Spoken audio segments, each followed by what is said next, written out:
And welcome, ladies and gentlemen, back to Fandom Fridays.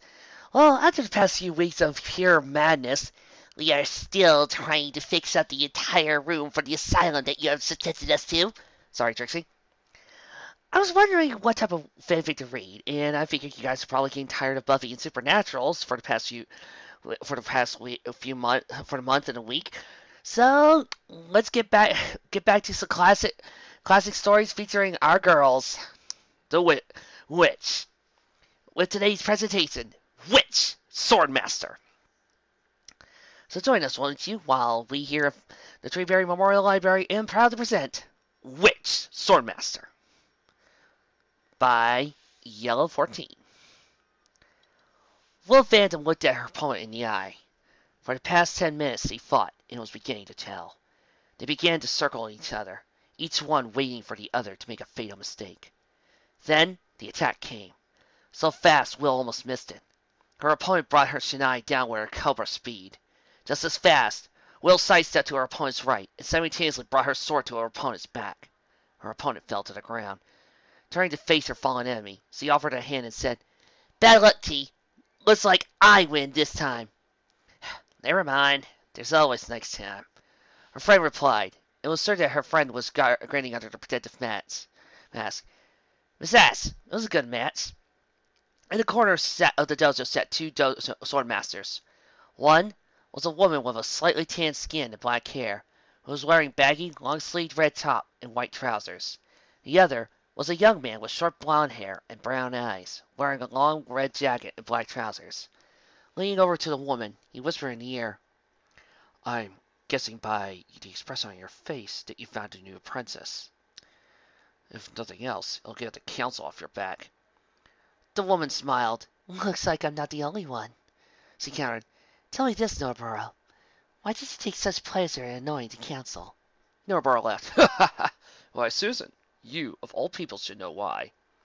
Some habits are just far too much fun to give up. Besides, watching that arrogant Yujiki pump a blood vessel or two is always worth watching." Looking at the other end of the dojo, he saw the two girls emerge from the teaching rooms. Standing up, he looked at Susan and said, "Well, here goes nothing," and together with Susan, walked up to them. Trani and Will were in deep conversation about their futures.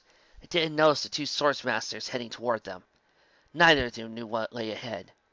For Trani, the future held plenty of possibilities. Apprentices to different positions have been offered to her, but as she told Will, she would have preferred an opportunity to take her swordsmanship further. Will's future was less certain, however. As a foundling, Will did not have any family name to recommend to her. Both of them knew that Will would probably end up as a domestic servant to a rich family, or a merc in some feudal lord's army. Neither option appealed to her. It wasn't until Susan cleared her throat in front of them that they saw the two swordsmasters in front. Susan turned to face the redhead. "What's your name, girl?" she asked in a cold, commanding voice. "Will Watsuki, mistress," the girl replied. "And yours?" Norboro asked her dark-skinned friend in the same cold voice. "Tarani Cook, master," her friend replied. "Well, Miss Tarani Cook and Miss Will Watsuki." The most young sword students bowed to the masked swordmasters as they passed. Susan began, but Susan continued. "We don't expect that from our apprentices." Both girls' heads shot up. "Will Watsuki," she began, "I am formally offering you an apprenticeship. Under me, you will learn to be a master of the Hita Mitsurugi Ryu. Do you accept?" Will forced herself to stay calm. With a bow, she said, "I accept your offer, mistress." Norboro turned to Tarani. "Miss Tarani Cook, I normally offer you an apprenticeship to master fire-style swordsmanship. Do you accept?" "I accept your offer, master," Tarani replied calmly. But she, too, was clearly excited as well. "They will make the necessary arrangements," Susan said. "You may leave." Norboro and Susan watched as the two girls walked out the dojo. "You know, making them think that they were in trouble was a pretty nasty trick," Norboro sighed. Susan smiled at him. "It was, wasn't it?" And they both started laughing. 4 years later. The first hint Will received that something was up was when her sensei walked into the dojo wearing her sword. It was unusual for a swordmaster to wear her sword when she was in the building, especially a metal blade designed for combat and not a bamboo training sword. However, before she could ask, Susan spoke first. "Well," she began, "we are required to go to Sengetsu Village in the east." A scowl crossed her face. "An old problem of ours has resurfaced. It seeks to attain a dangerous and powerful magical artifact. I will explain more on the way." Uh, Susan. 100 years ago, a powerful mage forged one of the most powerful artifacts in MEridian, an artifact known as the Sword of Kandrakar.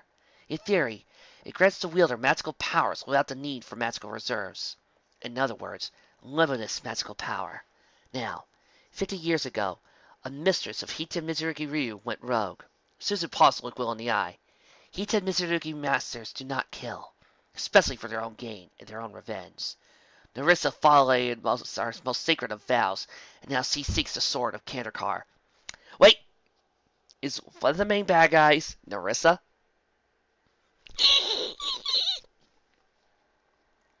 There was a brief moment of silence in the carriage. Then Will spoke.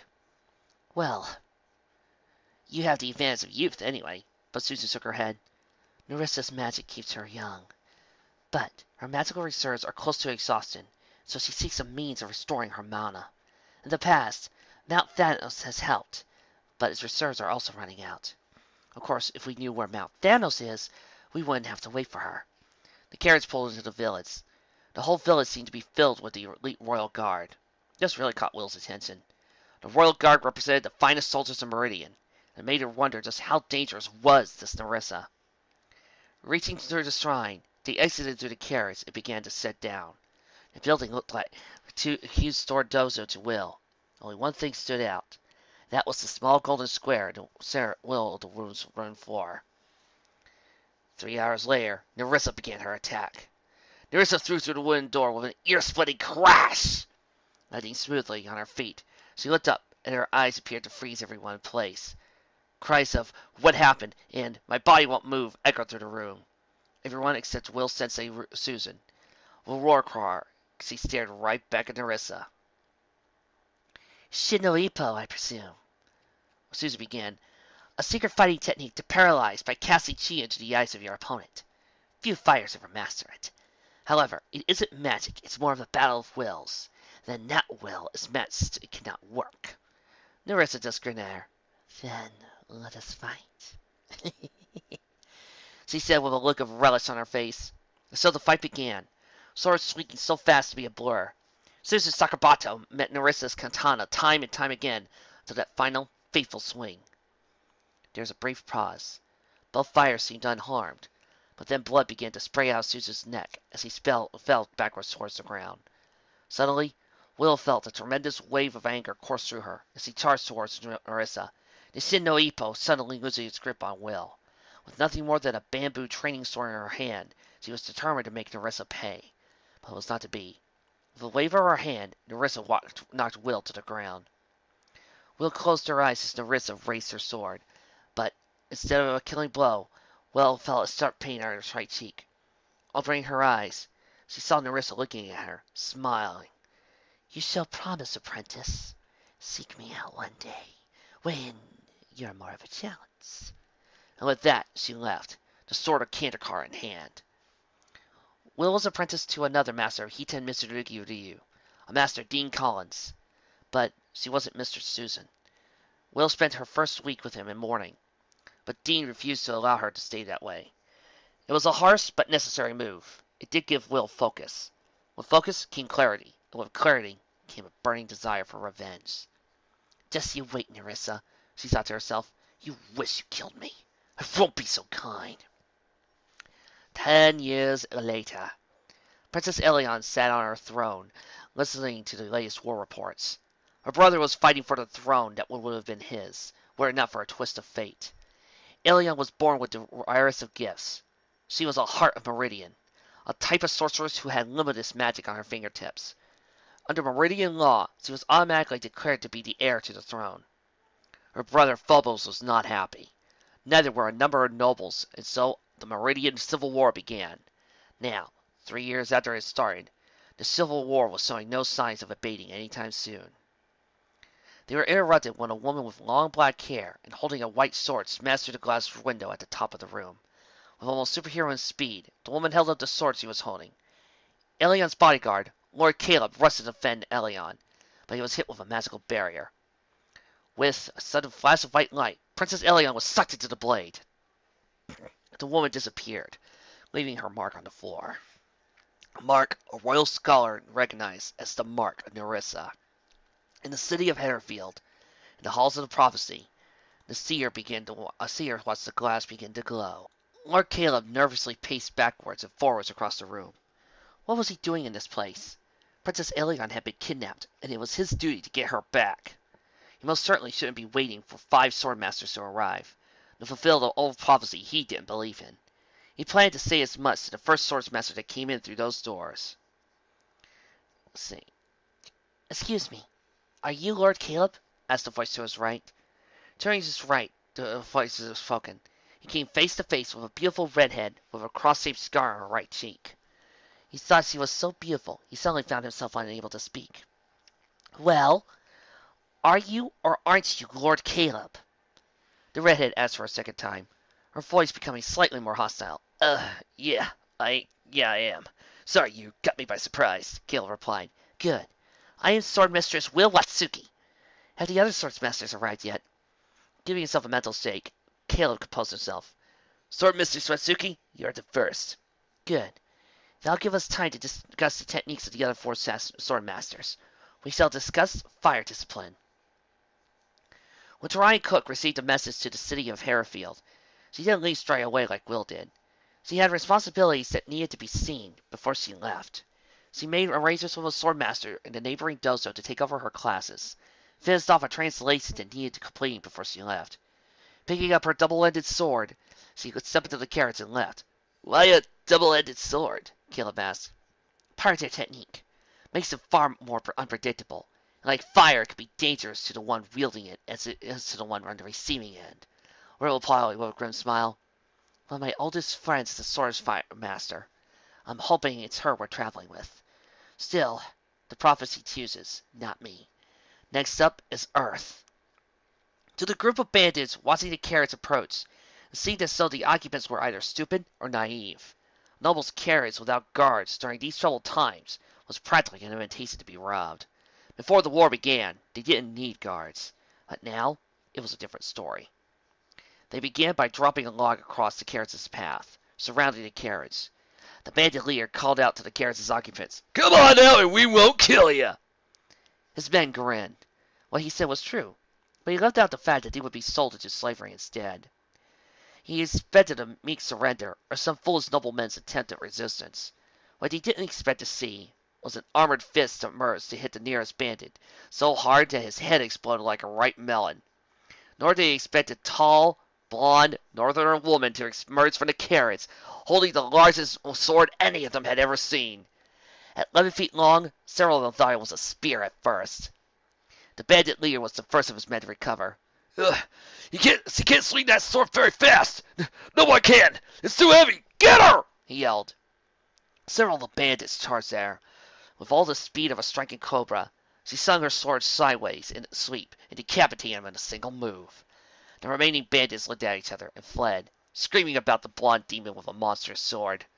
The bandit leader raised his hands to surrender, but as the woman approached him, he struck her with all his strength and the senjutsu hidden in his hand. The woman just laughed. Is that really your best shot?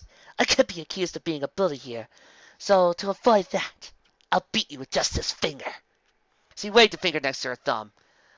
Okay then, here goes. With a speed that seemed superhuman, her hand shot out and her finger smacked into the man's nose, and he flew backwards. Looking down at his semi-conscious body, she said, The name is Lady Cornelia Hell, also known as Swordmistress Hale. So, they're pretty tough, these swordmasters? Will smiled at him. Yes.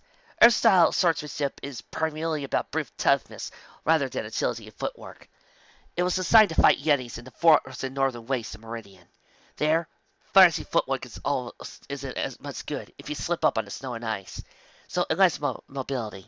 Also, the sambatos are constrained in the way they moved.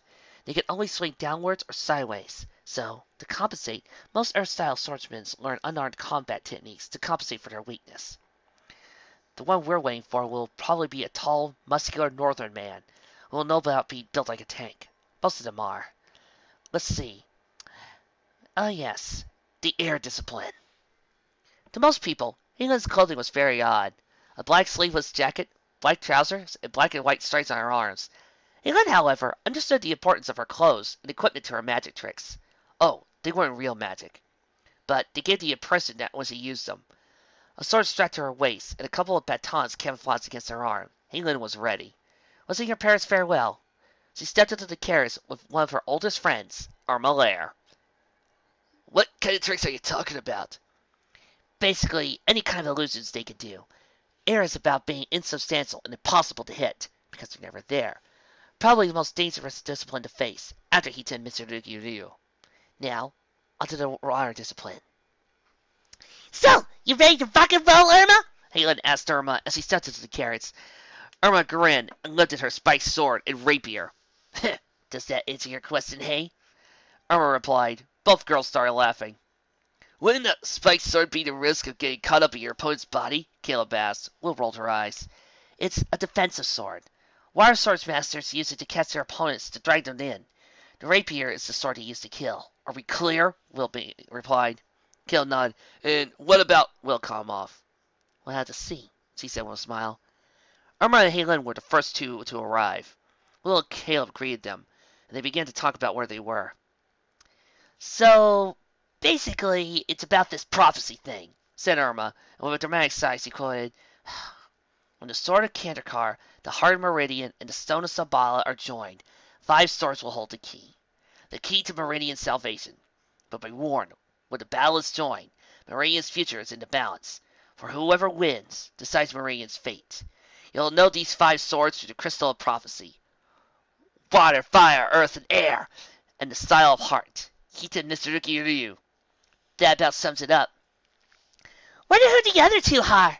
Halen thought fondly. The fire one's probably a real hothead. Fire a temper and plenty of aggression. Earth one is probably a tall, muscular man, no brace at all, who could barely string 2 words together.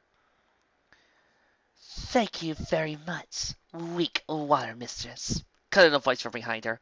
Turning slowly, Irma came face to face with a long-haired blonde northerner carrying a Zambato. The girl was about to tear into her when Kayla let out an exclamation of recognition. Cornelia! Turning to look at him, a look of surprise and annoyance crossed her face. Caleb! She sneered with annoyance. I know we're due to be married soon, but I was hoping to avoid seeing you again before then. Okay, this may seem like a silly question to you, but if you two hate each other so much, why are you getting married? Irma asked in a confused voice. It's an arranged marriage. A lot of the noble houses arrange the marriages of their children. It forms political alliances for the future. Doesn't mean you have to like it, Cornelia answered. Enough! We have a princess needing to be rescued and a world to save. Save your arguments for when it's over. You know, Whale, I think there are a couple of people who didn't hear you several miles away. A new voice interjected. Will turned to face the voice, and her face lit up. Tarani! It's good to see you! Will said in a pleased voice. You too, Will. You too. Now, let's get on what we're planning to do next. Tarani replied. Next chapter. Our best hope is of stopping Nerissa lies in us stopping her getting the stone of Zambala. The problem is, no one has seen the stone in 50 years. We'll pause to look at the group in front of her. The stone is somewhere in Zambala, but where Zambala is a mystery. I can help you there. There came a voice from the doorway. They all turned to face the owner of the voice, a tall, bald man with a gentle expression on his face. I am the head of the Royal Intelligence Service. You may call me Oracle. Almost everyone looked at him in disbelief. It seemed far too convenient. The Oracle chuckled. Believe me when I tell you, it was no easy task. About 16 years ago, when I first took the post of the head of the Royal Intelligence Service, I sent agents to Zambala with the intent of finding the stone first. 3 years ago, one of my field agents was able to persuade the parent to hang over the long-lost stone. To help you reach Zambala, there's a ship in the harbor waiting to take you there. It's called the 15th Dragon. Can you leave the room, please? We need to discuss this matter privately. Asked Will, but of course. When you have finished, I will be waiting outside. The assistant held a whispered discussion after he left the room. How do you know we can trust this guy? We don't have to trust him completely. We only need to get to the stone first. We're the best people to protect it, and it serves Prince Fulbo's cause to work with us against Orisa, not against. But not to mention the amount of damage we could do to his forces if he did try to ambush us, replied Tarani. Besides, it's the only link we have at all, she finished. I agree with the Fire Sword Mistress. Prince Phobos has nothing to gain for turning on a group of swordmasters. Word would spread, and the Council of Swordmasters would make it sure that the swordmasters from all over Meridian would turn to his forces. He would probably lose the war if that happened. I knew him at court, but I really didn't like him. He may be arrogant and an unpleasant person, but he's very cunning, Cornelia added. I know he's with the intelligence service, said Helen quietly. My grandma knows him, and she's in the intelligence service. Yell turned to her. What? I used to spy on my grandma's meetings when I was younger, until a certain someone gave me away. As Helen said those words, Irma turned. She protested. Besides, I got you your apprenticeship. Cornelia just grinned. As he has the nerve to call me stupid. Watch it, Blondie, snapped Irma. Before they could argue further, Will slammed the hilt of her sword onto the table. Enough! It's decided then. We trust him, and hope he isn't one of Lady Miranda's agents. Any objections? There weren't, and Will went out the room to talk to Oracle. Next to 5 minutes later, they were heading for the docks. Chaotic. That was the only word that could describe the docks.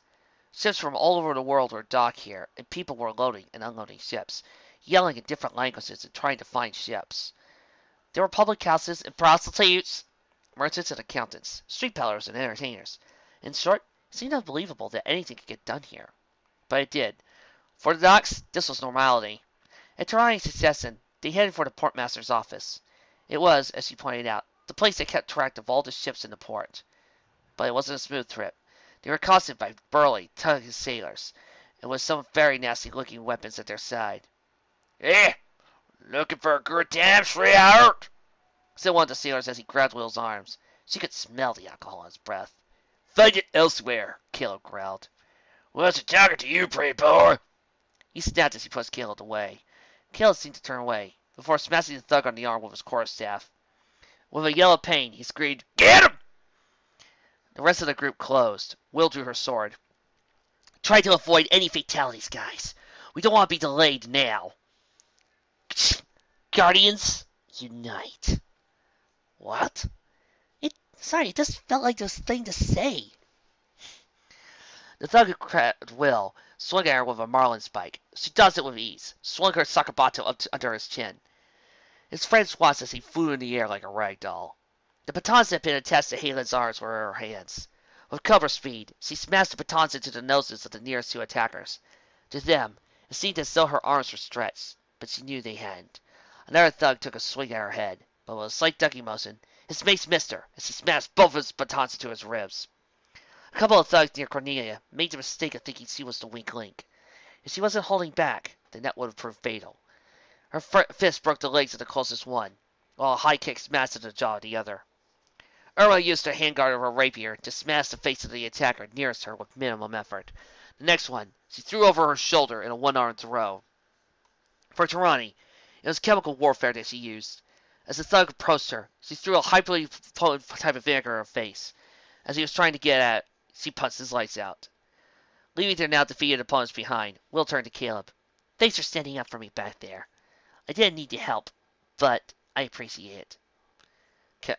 Well, as he said with a smile. Don't mention it, he replied cheerfully. The thing is, he began, but a voice called him out. Hey, Will, Tarani, how are you? Her face lit up as he looked at her yelling in her face. Hey, Pierre, how's it been? Been a while, hasn't it? Caleb felt his heart sank. The tall, dark-skinned sailor seemed to be Will's boyfriend. Figures, he thought to himself. Pierre swung down the mooring lines and smiled at him. It has. What are you doing here anyway? We're looking for a ship, Pete. The one called the 15th Dragon, said Tarani. At this, he burst out laughing. Ha ha ha! You're looking at it, little sis. He's pointing out to the ship sign, which read, The 15th Dragon. He uses old-fashioned numerals instead of modern ones, he explained tearfully. Is she fast? Cornelia asked. Fastest ship in the world, Pierre answered with pride. She's a clipper ship with a fine crew. I'll take you to the captain. Captain Charles MEridian, greeted Will warmly. Welcome aboard, swordmaster Masuki, he said, extending his hand to her. As he shook it, he said to her, I've worked for the Oracle before. We'll take you to where it's Zambala as quickly as possible. I'm told your mission is top secret, and I won't pry, as much as I like to. Thank you, Captain. How long before we reach Zambala? She asked calmly. 3 or 4 days, depending on the weather. Will smiled. Zambala was normally a 10-day sail from MEridian. Assuming he was being honest, this ship would have a time and then some. There was no way that the Rissa of Phobos would be able to catch them. She hoped. While she didn't know the captain, she knew Peter Cook, and more importantly, she trusted him. The voyage was a smooth one. As the captain and Pierre had promised, the XV Dragon was fast. During their journey, Will arranged for the 6 of them to plan what to do when they got there. Despite the fact that it seemed the obvious thing to do, the others hadn't actually thought of it. Or rather, no one had thought to share their preparations. Zambala, Tarani began, is one of the most heavily forested areas in the world. It's populated by 3 sentient species. She paused to look at the others. The Entrons, who are most often known as tree people, have a symbolic relationship with the land. They can't live anywhere else. The stone, is claimed, is supposed to be in the heart of the great Entron Queen, Queen Kadma. By the down in your voice, I'm guessing you don't believe it. Or all of it, at least, Will said, trying to look there. Correct. I was researching Paran legends, and I carried a little-known story about the stone. It seems that the sorcerers from the 3 races of Zambala met in a sacred grove. They formed a stone that would unify the 3 races, provide peace and stability to Zambala instead of the constant fighting that had gone before. And you think that's what the stone is? Some kind of peace symbol? Will asked. Not quite. Paramagic differs from humans in that a symbol and perception of what that symbol stands for is extremely important. For the Paran, the amount of belief in the stone's power and what it stands for affects how powerful it really is. Answered Tarani in place of Cornelia. The others turned to look at Cornelia as she agreed. What? Most nobles learn a bit about magic. I don't have an aptitude for it, but Princess Elion is my best friend, and I used to help her with the theory side. Wait, you knew Princess Elion? Irma asked in a surprised voice. I mean, she actually talked to a mere swordsmaster like you? Cornelia glared. 2 things, okay? Firstly, Elion isn't a snob. She likes treating people like an equal, which isn't easy when you're royalty. Secondly, I am a member of the nobility. My family is a court regularly, so I've had plenty of opportunity. I was the only child there who didn't treat Elion like she was some kind of god. So, what's she like? Asked Will, forestalling another argument. She's gentle, really gentle. Got a heart of gold and a good listener. She's always been there for me, and I her. Believe me when I say I'm going to make this Narissa pay for taking Ellie. The expression on her face, she killed my sensei. The only person to act like a mother to me, and gave me this scar. Will pointed to the cross-shaped scar on her cheek. I'm the one who'll make her pay. She finished in a cold voice. After that, there was silence in the cabin. One by one, they left the room, leaving Will and Tarani alone. Will? You okay? Will shook herself. I'll be fine. I'm just a little worried about facing Soja's killer. But she will pay. That much is certain. Careful, Will. You don't want to become like her. Tarani warned. How dare you! I'm nothing like her, and I never will be! Will yelled at her and she pushed Tarani out. Tarani sighed and pushed her glasses up. Tarani knew that her friend needed to be really carefully watched. Losing Will was something she did not want to see. Losing a day later, they pulled into the main part of Zambala. Before they left, the captain gave Will a piece of paper with a list of instructions from the Oracle about how to meet his contact. Will was still avoiding Tarani, still angry about her friend's warning. Part of her knew Tarani was right, but another part sees that anyone could see any resemblance between them. Meeting the others on the dock side, Will passed on to the Oracle's instructions. We're supposed to be meeting someone called Tibor here. He's supposed to be an old man with a long beard. Less of an old, if you don't mind, said a tearful voice behind her. He turned to face a man fitting the description to a T. Tibor Claus, at your service. He said, added with an exaggerated bow. Will extended a hand. Fine day for fishing, isn't it? especially for Haddock. Teleport replied without missing a beat. They shook hands. What was that all about? Irma whispered to Halen. Exchanging codes phrase to confirm each other's identity, Halen whispered back. This way, if you please. They followed him out of the town and up the mountain to a small hut on the side of the mountain. As they entered, he pushed the mountain-facing side of the hut to reveal a tunnel leading into the mountain. The Perrin are very secretive people, not fond of strangers, so be careful. As they followed down, they were all thinking the same thing. Who would choose to live in a mountain? A question that was about to be abruptly answered.